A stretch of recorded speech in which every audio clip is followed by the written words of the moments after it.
What's up? Let's talk about RPEs. I have a love-hate relationship with RPEs. I'm going to tell you why. Most people don't really know how to use RPE or RIR the right way. They tend to either overshoot or undershoot what they're actually putting down. Let me give you an example. If I prescribe a set of 2 at an 8 RPE, meaning I want you to get 2 reps and then I want you to have 2 reps left in the tank. Some people, depending on their background and their mental state, let's call it that, they will either, let's say lifter A, they're more calm lifter, they're more focused, analytical. They will go in there and they'll do their set of 2 and they'll say, yeah, that was an 8 RPE. They'll typically put down that they felt like an 8 RPE, but they really had probably about 4, maybe even 5 reps left in the tank. Lifter B is in there.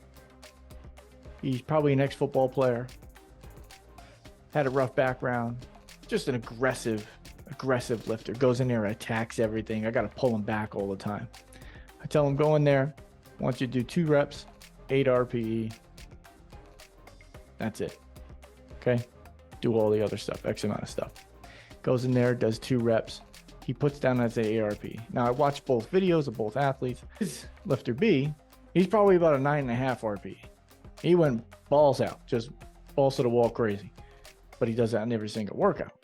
Lifter A is not going to get as much out of the training because they're not pushing themselves to elicit that training effect.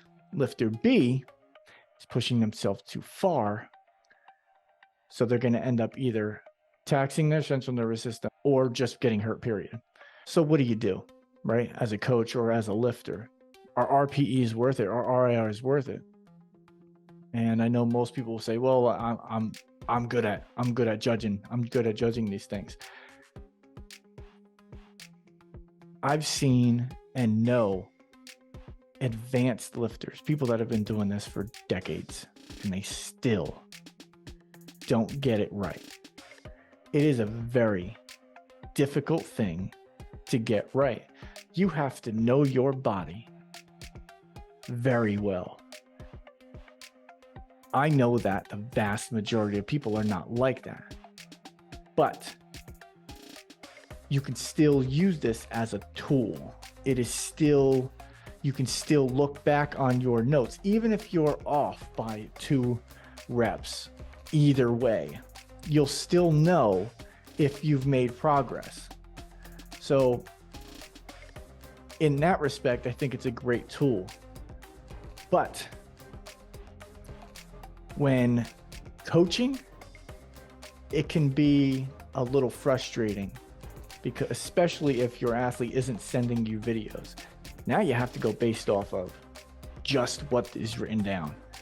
And I don't know about other coaches, but that's a big no-no for me. I need video, because I'll watch your RPE, because my programs are RPE and percentage based, but I watch your video.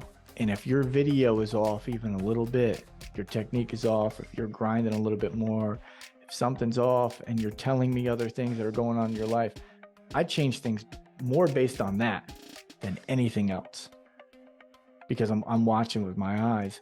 And you should be doing the same thing. If you're writing your own programs, if you're training yourself, you should absolutely be watching your video. That is the #1 tool you should be using. Your video and the way you feel should be in tandem. So if I could give any advice on RPEs or RIR, it would be to be extremely honest with yourself. And if you're a lifter that tends to hold back, meaning they say they only got 2 reps left in the tank, but they really had 4 or 5, you should probably push yourself a little harder once in a while to really know what it feels like to go to failure. For the other lifter, that pushes themselves too far. You should hold yourself back, because the longer you can train, the stronger you're going to be. I guess that's my thoughts on the RPE as a coach and as an old lifter. Give it a shot and be honest with yourself. Remember the video, watch it, be honest, and be your own coach number one, and hire somebody that really knows what they're doing. Talk to you guys later.